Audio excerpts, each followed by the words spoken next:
Hi everybody, we're just about to get ready for the show today. I'm gonna be cosplaying Nifty during the day, and then I'm gonna be cosplaying Charlie later. I didn't go yesterday due to funds, but it's okay. Well, I'm gonna be ready to go for today. Yay!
I'm in my second cosplay for today.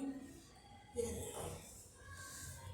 Turns out I didn't have to have a second outfit, but well, I still think I look good.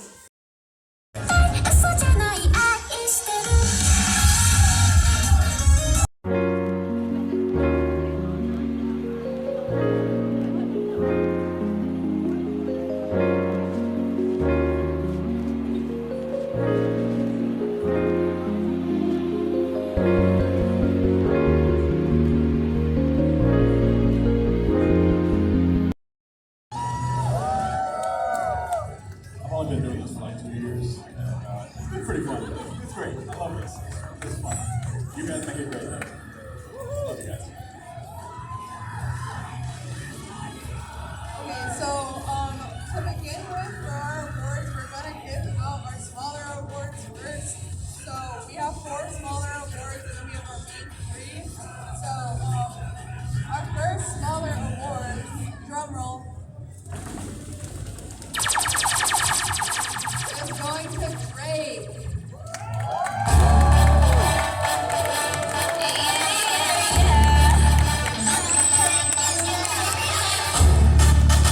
Everybody give it up!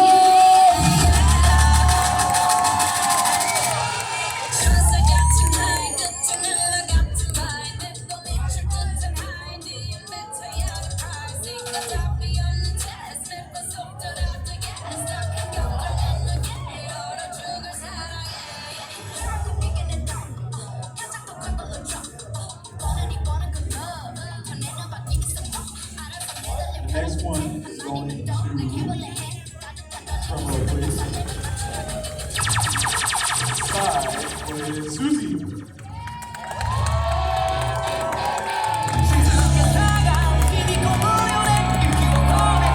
Make some noise! Congratulations!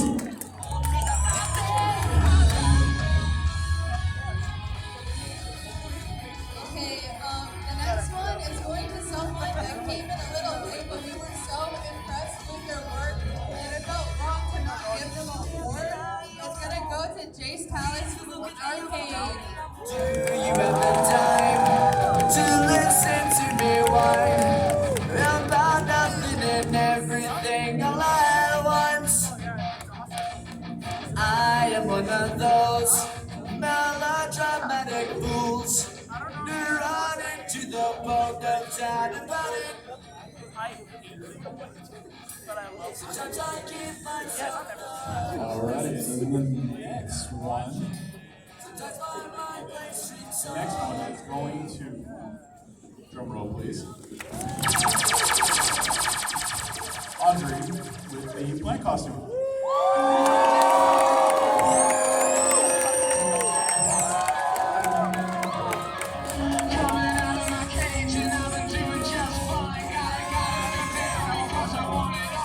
Started out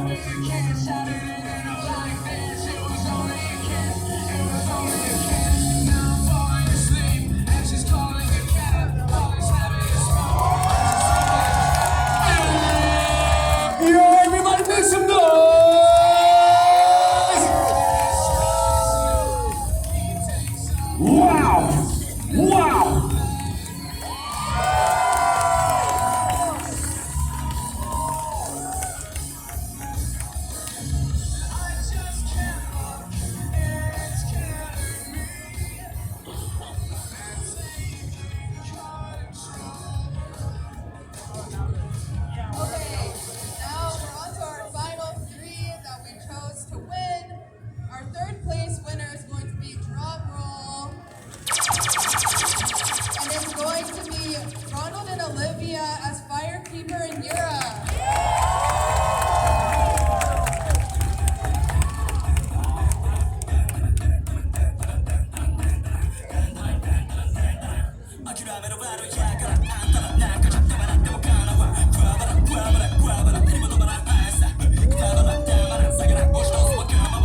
Make some noise!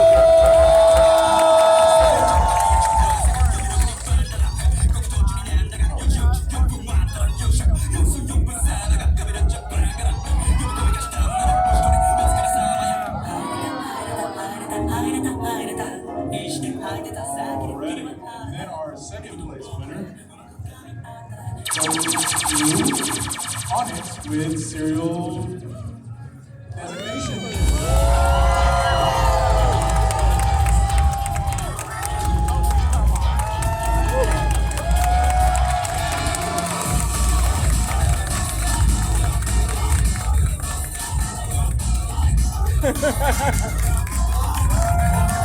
Yes!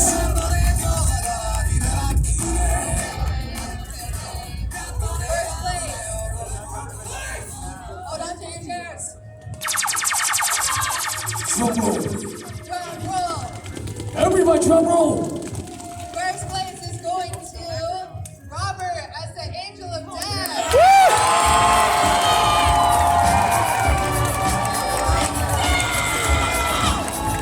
Everybody make some noise!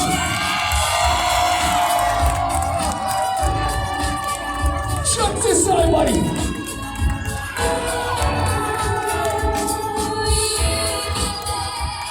Ladies and gentlemen, give it up for your winners! Cheers!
Yo, say hi, Mom.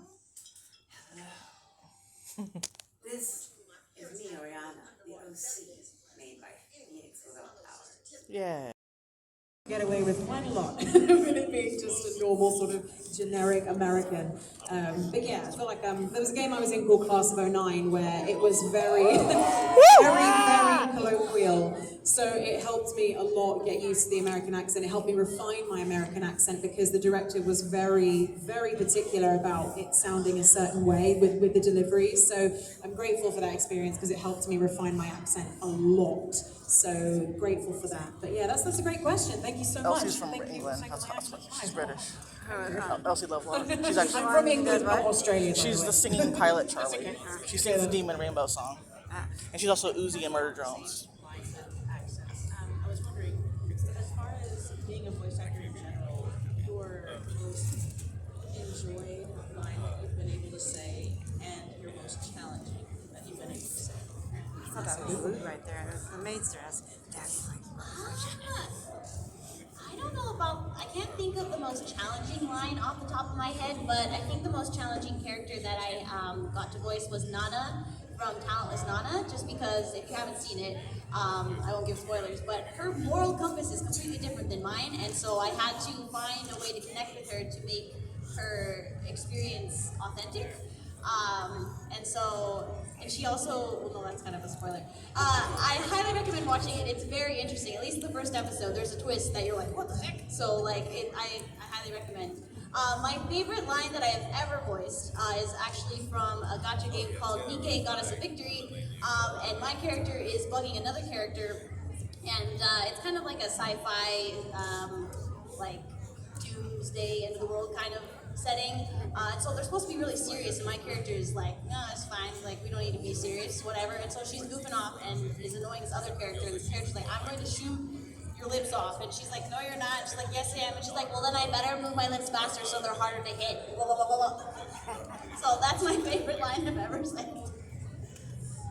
As far as like most challenging line, I'll just give a character as well because a lot of their lines were challenging. Doe the Doe Man from Poppy Playtime Chapter 4.